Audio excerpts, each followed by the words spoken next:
हरे कृष्णा। माता सत्यवती ने कहा, तुम सावधान होकर उनकी प्रतीक्षा करो।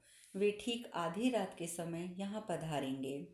सास की बात सुनकर कौसल्या पवित्र शैया पर शयन करके उस समय मन ही मन भीष्म तथा अन्य श्रेष्ठ कुरुवंशियों का चिंतन करने लगी। उस समय नियोग विधि के अनुसार सत्यवादी महर्षि व्यास ने अंबिका के महल में शरीर पर घी चुपड़े हुए संयम चित कुत्सित रूप में प्रवेश किया। उस समय बहुत से दीपक वहां प्रकाशित थे। व्यास जी के शरीर का रंग काला था। उनकी जटाएं पिंगल वर्ण की और आंखें चमक रही थी तथा दाढ़ी मूछ भूरे रंग की दिखाई देती थी। उन्हें देखकर देवी कौसल्या ने भय के मारे अपने दोनों नेत्र बंद कर लिए। माता का प्रिय करने की इच्छा से व्यास जी के साथ उसने समागम किया, परंतु काशीराज की कन्या भय के मारे उनकी ओर देख तक न सकी। जब व्यास जी उनके महल से बाहर निकले तब माता सत्यवती ने आकर पूछा, बेटा, क्या अंबिका के गर्भ से कोई गुणवान राजकुमार उत्पन्न होगा? माता का वचन सुनकर सत्यवती नंदन व्यास जी बोले, माँ, वह 10,000 हाथियों के समान बलवान, विद्वान, राजऋषियों में श्रेष्ठ, परम सौभाग्यशाली, पराक्रमी तथा अत्यंत बुद्धिमान होगा। उस महामना के भी 100 पुत्र होंगे, किंतु माता के दोष से वह बालक अंधा होगा। व्यास जी की ये बात सुनकर माता ने कहा, तपोधन, कुरुवंश का राजा अंधा हो, क्या ये उचित है? अतः कुरुवंश के लिए दूसरा राजा दो, जो जाति भाइयों तथा समस्त कुल का संरक्षण और पिता का वंश बढ़ाने वाला हो। प्रसव का समय आने पर कौसल्या ने उसी अंधे पुत्र को जन्म दिया। जन्मेजय तत्पश्चात देवी सत्यपति ने अपनी दूसरी पुत्र वधु को समझा बुझाकर गर्भदान के लिए तैयार किया। इसके लिए पूर्ववत महर्षि व्यास का आवाहन किया। फिर महर्षि व्यास उसी नियोग विधि को संपूर्ण करने हेतु संयम पूर्वक देवी अंबालिका के साथ समागम के लिए प्रस्तुत हुए। भरत महर्षि व्यास को देखकर वह भी कांतिहीन और पांडु वर्ण सी हो गई। जन्मेजय उसे भयभीत और विषादग्रस्त तथा पांडु वर्ण की देखकर सत्यवती नंदन व्यास ने यूं कहा, अंबालिके, तुम मुझे विरूप देखकर पांडु वर्ण सी हो गई थी, इसलिए तुम्हारा ये पुत्र पांडु रंग का ही होगा। शुभानने, इस बालक के नाम से ही संसार में पांडु ही होगा, संसार में इसका नाम भी पांडु ही होगा। ऐसा कहकर मुनि श्रेष्ठ भगवान व्यासेन वहां से निकल गए। उस महल से निकलने पर सत्यवती ने अपने पुत्र के विषय में फिर से पूछा। तब व्यास जी ने माता जी से उस बालक के पांडु वर्ण होने की बात बता दी। उसके बाद सत्यवती पुनः एक दूसरे पुत्र के लिए याचना करने लगी। महर्षि ने बहुत अच्छा कहकर माता की आज्ञा स्वीकार कर ली। तदंतर अंबालिका ने समय आने पर एक पांडु वर्ण के पुत्र को जन्म दिया। वह अपनी दिव्य कांति से उद्दांसित हो रहा था। यह वही बालक था जिसके पुत्र महाधनुर्धारी 5 पांडव हुए। इसके बाद ऋतुकाल आने पर सत्यवती ने अपनी बड़ी बहू अंबिका को पुनः व्यास जी से मिलने के लिए नियुक्त किया, परंतु देवकन्या के समान सुंदरी अंबिका ने महर्षि के उत्कुत्सित रूप और गंध का चिंतन करके भय के मारे देवी सत्यवती की आज्ञा नहीं मानी। काशीराज पुत्री अंबिका ने अप्सरा के समान जो सुंदरी थी, अपनी एक दासी को अपने ही आभूषणों से विभूषित करके काले कलूटे महर्षि व्यास के पास भेज दिया। महर्षि के आने पर उस दासी ने आगे बढ़कर उनका स्वागत किया। उन्हें प्रणाम करके उनकी आज्ञा मिलने पर शैया पर बैठी और सत्कार पूर्वक उनकी पूजा करने लगी। एकांत में मिलकर उस पर महर्षि व्यास बहुत संतुष्ट हुए। राजन, कठोर व्रत का पालन करने वाले महर्षि जब उसके साथ शयन करके उठे तब वह इस प्रकार बोले, शुभे, अब तू दासी नहीं रहेगी। तेरे उदर से एक अत्यंत श्रेष्ठ बालक जन्म लेगा। वह लोक में धर्मात्मा और समस्त बुद्धिमानों में श्रेष्ठ होगा। वही बालक विदुर हुआ जो कृष्ण द्वैपायन व्यास का पुत्र था। एक पिता का होने के कारण वह राजा धृतराष्ट्र और महात्मा पांडु का भाई ही था। महांडव्य के शाप से साक्षात धर्मराज ही विदुर रूप में उपस्थित हुए थे, अतः वे अथर्व ज्ञान के ज्ञाता और काम क्रोध से रहित थे। श्री कृष्ण द्वापायन व्यास ने सत्यवती को सभी बातें बता दी। उन्होंने ये रहस्य भी प्रकट कर दिया कि अंबिका ने अपनी दासी को भेजकर मेरे साथ छल किया है, अतः शूद्रा दासी के गर्भ से ही मेरा पुत्र उत्पन्न होगा। इस तरह व्यास जी मात्र आज्ञा पालन स्वरूप धर्म से उन्नीर्ण होकर फिर अपनी माता सरस्वती से मिले और उन्हें गर्भ का समाचार बताकर वहीं से अंतर्ध्यान हो गए। विचित्र वीर्य के क्षेत्र में व्यास जी के ये 3 पुत्र उत्पन्न हुए, जो देव कुमारों के समान तेजस्वी और कुरुवंश की वृद्धि करने वाले थे। इस प्रकार महाभारत आदि पर्व के अंतर्गत संभव पर्व में विचित्र वीर्य के पुत्रों की उत्पत्ति विषयक 105वां अध्याय आज पूर्ण हुआ। जन्मेजय जी ने पूछा, ब्राह्मण, धर्मराज ने ऐसा कौन सा कार्य किया था जो उन्हें शाप प्राप्त हुआ, और किस ब्रह्म ऋषि के शाप से वे शूद्र योनि में अर्थात दासी के पुत्र के रूप में उत्पन्न हुए? वैशंपायन जी ने कहा, राजन, पूर्व काल में मांडव्य नाम से विख्यात एक ब्राह्मण थे, जो बहुत ही धैर्यवान, सब धर्मों के ज्ञाता, सत्यनिष्ठ एवं तपस्वी थे। वे अपने आश्रय के द्वार पर एक वृक्ष के नीचे दोनों बाहें ऊपर को उठाए मौन व्रत धारण करके बड़ी भारी तपस्या करते थे। मांडव्य जी बहुत बड़े योगी थे।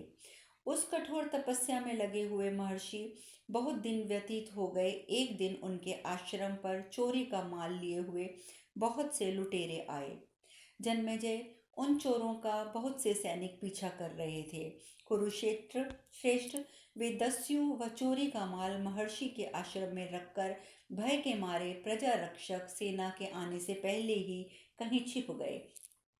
उनके छिप जाने पर रक्षकों की सेना शीघ्रतापूर्वक वहां आई। राजन, चोरों का पीछा करने वाले लोगों ने इस प्रकार तपस्या में लगे हुए उन महर्षि को वहां देखा तो पूछा कि द्विजश्रेष्ठ, बताइए, चोर किस रास्ते भागे हैं, जिससे वही मार्ग पकड़कर हम तीव्र गति से उनका पीछा करें। राजन, उन रक्षकों के इस प्रकार पूछने पर तपस्या के धने उन महर्षि ने भला बुरा कुछ भी नहीं कहा। तब उन राजपुरुषों ने उस आश्रम में ही चोरों का खोजना आरंभ कर दिया और वहीं छिपे हुए चोरों तथा चोरों के माल को भी देखा।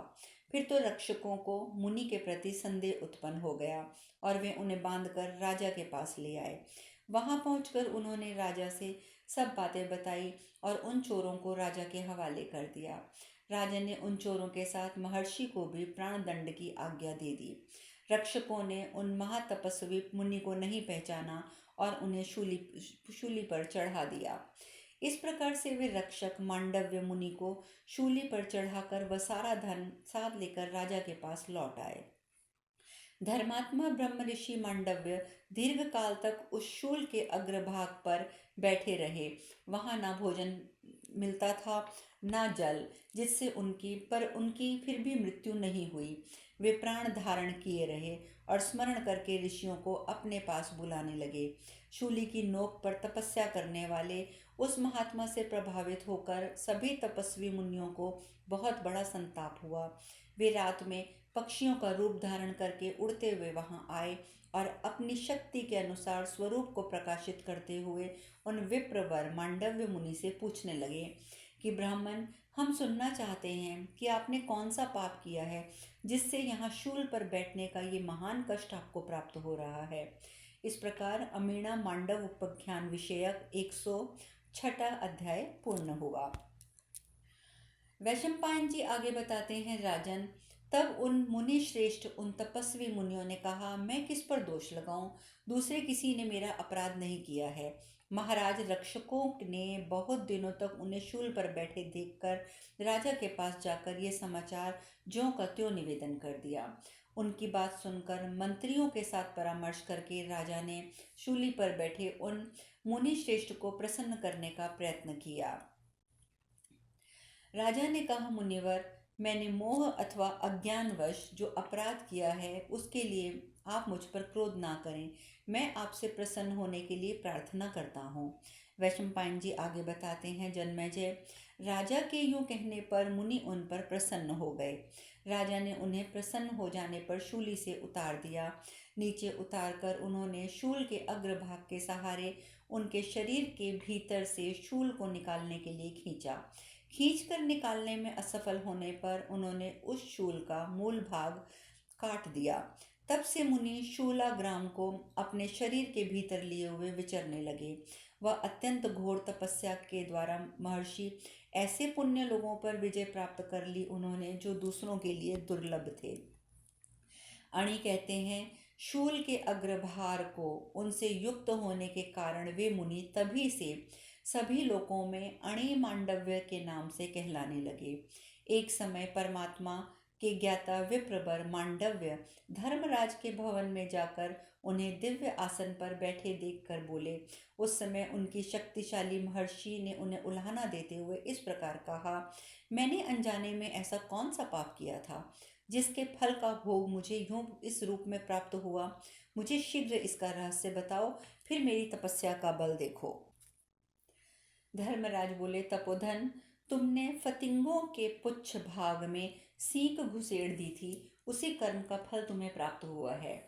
विप्रशे, जैसे थोड़ा सा भी किया हुआ दान कई गुना फल देने वाला होता है, वैसे ही अधर्म भी बहुत दुख रूपी फल देने वाला होता है।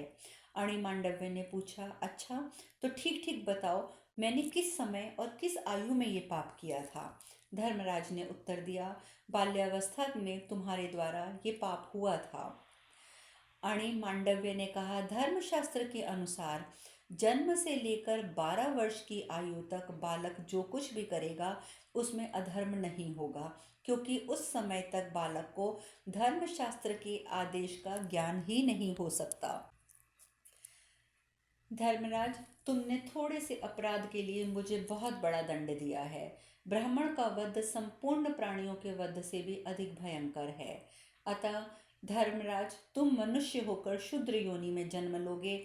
आज से संसार में मैं धर्म के फल को प्रकट करने वाली मर्यादा स्थापित करता हूँ।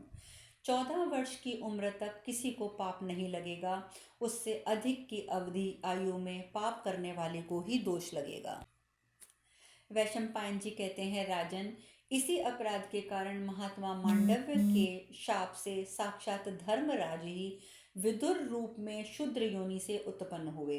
वे धर्मशास्त्र एवं अर्थशास्त्र के पंडित, लोभ और क्रोध से रहित, दीर्घदर्शी, शांतिपरायण तथा कौरवों के हित में तत्पर रहने वाले थे। इस प्रकार 107वां अध्याय पूर्ण हुआ। वैशंपायन जी आगे कहते हैं, जन्मेजय, धृतराष्ट्र, पांडु और महात्मा विदुर, इन तीनों कुमारों के जन्म से कुरुवंश, कुरु जंगल देश और कुरुक्षेत्र, इन तीनों ने बहुत उन्नति करी।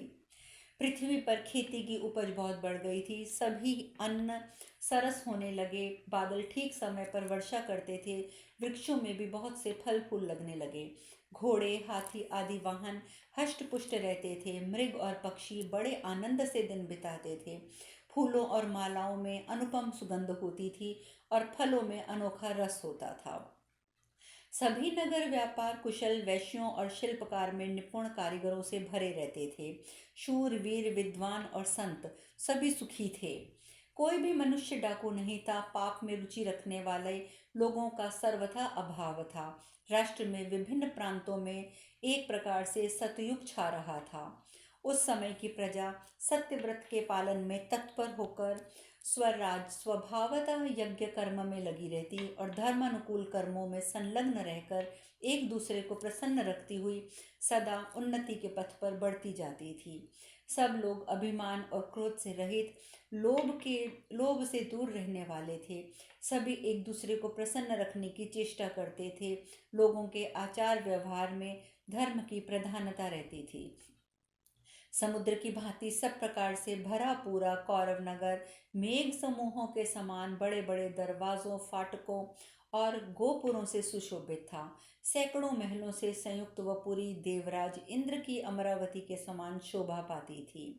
वहां पर सभी प्रसन्नता पूर्वक विहार करते थे। उस समय दक्षिण कुरु देश के निवासी उत्तर कुरु में रहने वाले लोगों, देवताओं, ऋषियों और चारणों के साथ होड़ सी लगाते हुए स्वच्छंद विचरण करते थे। कौरवों द्वारा बढ़ाए हुए उस रमणीय जनपद में ना तो कोई कंजूस था, ना कोई विधवा स्त्रियां देखी जाती थी। उस राष्ट्र में कुआं, बगीचों, सभाभवनों, बावलियों और ब्राह्मणों के घरों में सब प्रकार की समृद्धियां भरी रहती थी। नित्य नूतन उत्सव हुआ करते थे। जन्मेजय भीष्म जी के द्वारा सब ओर से धर्म पूर्वक सुरक्षित भूमंडल में वह कुरु देश सैकड़ों देवस्थानों और यज्ञ स्तंभों के चिन्हित होने के कारण बड़ी शोभा पाता था। वह देश दूसरे राष्ट्रों का भी शोधन करके निरंतर उन्नति के पथ पर अग्रसर हो रहा था। राष्ट्र में सब और भीष्म जी के द्वारा चलाया हुआ धर्म का शासन ही चल रहा था। उन महात्मा कुमारों ने यज्ञोपवीत आदि संस्कार किए जाने के समय नगर और देश के सभी लोग उत्सव मनाते थे। जन्मेजय कुरुकुल में प्रधान प्रधान पुरुष तथा अन्य नगरवासियों के घरों में सदा सब और यही बात सुनाई देती थी कि दान दो और अतिथियों को भोजन कराओ। धृतराष्ट्र, पांडु और परम बुद्धिमान विदुर, इन तीनों भाइयों का भीष्म जी के जन्म से ही पुत्र की भांति पालन किया गया। उन्होंने ही उनके सब संस्कार कराए। फिर वे ब्रह्मचार्य व्रत का पालन और वेदों के स्वाध्याय में तत्पर हो गए। परिश्रम और व्यायाम में भी उन्होंने बड़ी कुशलता प्राप्त की। फिर वह धीरे धीरे युवावस्था को प्राप्त हुए। धनुर्वेद, घोड़े की सवारी, गदा युद्ध, ढाल, तलवार के प्रयोग, गज शिक्षा तथा नीति शास्त्र में तीनों भाई पारंगत हो गए। उन्हें इतिहास, पुराण और नाना प्रकार के शिष्टाचारों का भी ज्ञान कराया गया।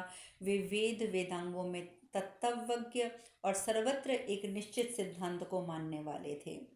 पांडु धनुर्विद्या में उस समय के मनुष्यों में सबसे बढ़ चढ़कर पराक्रमी थे। इस प्रकार राजा धृतराष्ट्र दूसरे लोगों की अपेक्षा शारीरिक बल में बहुत बढ़कर थे।